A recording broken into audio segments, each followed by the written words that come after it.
شروع اللہ کا نام لے کر جو بڑا مہربان نہایت رحم والا ہے۔ جو مخلوق آسمانوں اور زمین میں ہے اللہ کی تسبیح کرتی ہے اور وہ غالب ہے، حکمت والا ہے۔ آسمانوں اور زمین کی بادشاہی اسی کی ہے، وہی زندگی دیتا ہے اور وہی موت دیتا ہے، اور وہ ہر چیز پر قادر ہے۔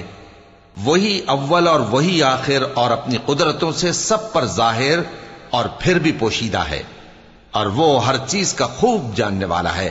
وہی ہے جس نے آسمانوں اور زمین کو 6 دن میں پیدا کیا، پھر عرش پر جلوہ افروز ہوا۔ جو چیز زمین میں داخل ہوتی اور جو اس سے نکلتی ہے، اور جو آسمان سے اترتی اور جو اس میں چڑھتی ہے، سب اس کو معلوم ہے۔ اور تم جہاں کہیں بھی ہو وہ تمہارے ساتھ ہوتا ہے، اور جو کچھ تم کرتے ہو اللہ اس کو دیکھ رہا ہے۔ آسمانوں اور زمین کی بادشاہی اسی کی ہے، اور سب معاملات اسی کی طرف رجوع ہوتے ہیں۔ وہی رات کو دن میں داخل کرتا اور دن کو رات میں داخل کرتا ہے، اور وہ دلوں کے بھیدوں تک سے واقف ہے۔ لوگوں، اللہ پر اور اس کے رسول صلی اللہ علیہ وآلہ وسلم پر ایمان لاؤ، اور جس مال میں اس نے تم کو اپنا نائب بنایا ہے اس میں سے خرچ کرو۔ اب جو لوگ تم میں سے ایمان لائے اور مال خرچ کرتے رہے ان کے لیے بڑا ثواب ہے۔ اور تم کیسے لوگ ہو کہ اللہ پر ایمان نہیں لاتے، حالانکہ اس کے پیغمبر صلی اللہ علیہ وآلہ وسلم تمہیں بلا رہے ہیں کہ اپنے پروردگار پر ایمان لاؤ، اور اگر تم کو یقین ہو تو وہ تم سے اس کا عہد بھی لے چکا ہے۔ وہی تو ہے جو اپنے بندے پر واضح آیتیں نازل فرماتا ہے تاکہ تم کو اندھیروں سے نکال کر روشنی میں لائے۔ بے شک اللہ تم پر نہایت شفقت کرنے والا ہے، مہربان ہے۔ اور تم کو کیا ہوا ہے کہ اللہ کے رستے میں خرچ نہیں کرتے، حالانکہ آسمانوں اور زمین کی وراثت اللہ ہی کی ہے۔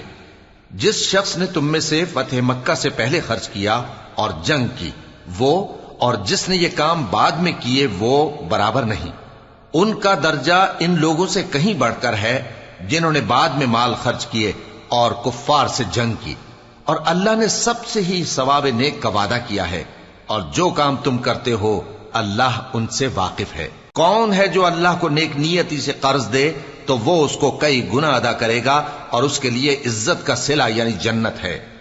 جس دن تم مومن مردوں اور مومن عورتوں کو دیکھو گے کہ ان کے ایمان کا نور ان کے آگے آگے اور داہنی طرف چل رہا ہے، تو ان سے کہا جائے گا کہ تم کو بشارت ہو کہ آج تمہارے لیے باغ ہیں جن کے نیچے نہریں بہ رہی ہیں، ان میں تم ہمیشہ رہو گے، یہی بڑی کامیابی ہے۔ اس دن منافق مرد اور منافق عورتیں مومنوں سے کہیں گے کہ ہمارے لیے انتظار کرو کہ ہم بھی تمہارے نور سے روشنی حاصل کریں۔ ان سے کہا جائے گا کہ پیچھے کو لوٹ جاؤ، پس وہاں نور تلاش کرو۔ پھر ان کے بیچ میں ایک دیوار کھڑی کر دی جائے گی جس میں ایک دروازہ ہوگا، جو اس کی جانب اندرونی ہے اس میں تو رحمت ہے، اور جو بیرونی جانب ہے اس طرف عذاب ہے۔ تو منافق لوگ مومنوں سے کہیں گے کہ کیا ہم دنیا میں تمہارے ساتھ نہ تھے؟ وہ کہیں گے کیوں نہیں تھے، لیکن تم نے خود اپنے آپ کو بلا میں ڈالا اور ہمارے لیے گردش زمانہ کے منتظر رہے، اور اسلام میں شک کیا، اور فضول آرزوؤں نے تم کو دھوکے میں ڈالے رکھا، یہاں تک کہ اللہ کا حکم آ پہنچا، اور اللہ کے بارے میں تم کو وہ شیطان بڑا فریب دیتا رہا۔ تو آج تم سے کوئی معاوضہ نہیں لیا جائے گا، اور نہ کافروں ہی سے قبول کیا جائے گا۔ تم سب کا ٹھکانہ دوزخ ہے کہ وہی تمہارے لائق ہے، اور وہ بری جگہ ہے۔ کیا ابھی تک مومنوں کے لیے اس کا وقت نہیں آیا کہ اللہ کی یاد کرنے کے وقت اور قرآن جو حق کی طرف سے نازل ہوا ہے اس کے سننے کے وقت ان کے دل نرم ہو جائیں، اور وہ ان لوگوں کی طرح نہ ہو جائیں جن کو ان سے پہلے کتابیں دی گئی تھیں، پھر ان پر طویل عرصہ گزر گیا تو ان کے دل سخت ہو گئے، اور ان میں سے اکثر نافرمان ہیں۔ جان رکھو کہ اللہ ہی زمین کو اس کے مرنے کے بعد زندہ کرتا ہے۔ ہم نے اپنی نشانیاں تم سے کھول کھول کر بیان کر دی ہیں تاکہ تم سمجھو۔ جو لوگ خیرات کرنے والے ہیں، مرد بھی اور عورتیں بھی، اور اللہ کو نیک نیتی سے قرض دیتے ہیں، ان کو کئی گنا ادا کیا جائے گا، اور ان کے لیے عزت کا صلہ ہے۔ اور جو لوگ اللہ اور اس کے پیغمبروں پر ایمان لائے، یہی اپنے پروردگار کے نزدیک صدیق اور شہید ہیں۔ ان کے لیے ان کے اعمال کا صلہ ہوگا، اور ان کے ایمان کی روشنی بھی ہوگی۔ جن لوگوں نے کفر کیا اور ہماری آیتوں کو جھٹلایا، وہی اہل دوزخ ہیں۔ جان رکھو کہ دنیا کی زندگی محض کھیل اور تماشا اور زینت و آرائش اور تمہارے آپس میں فخر و ستائش اور مال و اولاد کی ایک دوسرے سے زیادہ طلب و خواہش ہے۔ اس کی مثال ایسی ہے جیسے بارش کہ اس سے اگنے والی کھیتی کسانوں کو بھری لگتی ہے، پھر وہ کھیتی خوب زور پر آتی ہے، پھر اے دیکھنے والے تو اس کو دیکھتا ہے کہ پک کر زرد پڑ جاتی ہے، پھر چورا چورا ہو جاتی ہے۔ اور آخرت میں کافروں کے لیے عذاب شدید اور مومنوں کے لیے اللہ کی طرف سے بخشش اور خوشنودی ہے۔ اور دنیا کی زندگی تو دھوکے کا سامان ہے۔ بندو اپنے پروردگار کی بخشش کی طرف اور جنت کی طرف لپکو جس کا عرض آسمان اور زمین کے عرض کا سا ہے، اور وہ ان لوگوں کے لیے تیار کی گئی ہے جو اللہ پر اور اس کے پیغمبروں پر ایمان لائے ہیں۔ یہ اللہ کا فضل ہے، جسے چاہے عطا فرمائے، اور اللہ بڑے فضل کا مالک ہے۔ کوئی مصیبت زمین میں اور خود تم پر نہیں پڑتی مگر پیشتر اس کے کہ ہم اس کو پیدا کریں، ایک کتاب میں لکھی ہوئی ہوتی ہے، اور یہ کام اللہ کو آسان ہے۔ تاکہ جو فائدہ تمہیں حاصل نہ ہو سکا اس کا غم نہ کھایا کرو، اور جو تم کو اس نے دیا ہو اس پر اترایا نہ کرو۔ اور اللہ کسی اترانے اور شیخی بگارنے والے کو دوست نہیں رکھتا، جو خود بھی بخل کریں اور لوگوں کو بھی بخل سکھائیں۔ اور جو شخص روگردانی کرے تو اللہ بھی بے نیاز ہے، لائق حمد و ثنا ہے۔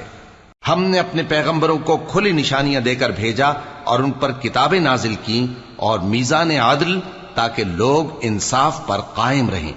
اور لوہا پیدا کیا کہ اس میں اسلحہ جنگ کے لحاظ سے زور بھی بہت ہے اور لوگوں کے لیے فائدے بھی ہیں، اور اس لیے کہ جو لوگ بن دیکھے اللہ اور اس کے پیغمبروں کی مدد کرتے ہیں اللہ ان کو معلوم کرے۔ بے شک اللہ زور آور ہے، غالب ہے۔ اور ہم نے نوح اور ابراہیم کو پیغمبر بنا کر بھیجا اور ان کی اولاد میں پیغمبری اور کتاب کے سلسلے کو وقتاً فوقتاً جاری رکھا، سو بعض تو ان میں سے ہدایت پر ہیں اور اکثر ان میں سے نافرمان ہیں۔ پھر ان کے پیچھے انہی کے قدموں پر اور پیغمبر بھیجے، اور ان کے پیچھے مریم کے بیٹے عیسیٰ کو بھیجا، اور ان کو انجیل عنایت کی، اور جن لوگوں نے ان کی پیروی کی ان کے دلوں میں شفقت اور مہربانی ڈال دی۔ اور ترک دنیا والی نئی بات تو خود انہوں نے نکال لی، ہم نے ان کو اس کا حکم نہیں دیا تھا، مگر انہوں نے اپنے خیال میں اللہ کی خوشنودی حاصل کرنے کے لیے آپ ہی ایسا کر لیا تھا، پھر جیسا اس کو نبھانا چاہیے تھا نبھا بھی نہ سکے۔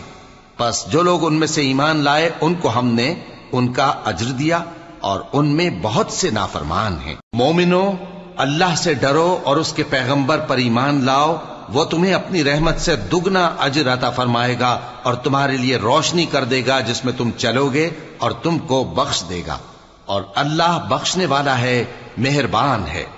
یہ باتیں اس لیے بیان کی گئی ہیں کہ اہل کتاب جان لیں کہ وہ اللہ کے فضل پر کچھ بھی قدرت نہیں رکھتے، اور یہ کہ فضل اللہ ہی کے ہاتھ میں ہے، وہ جس کو چاہتا ہے دیتا ہے، اور اللہ بڑے فضل کا مالک ہے۔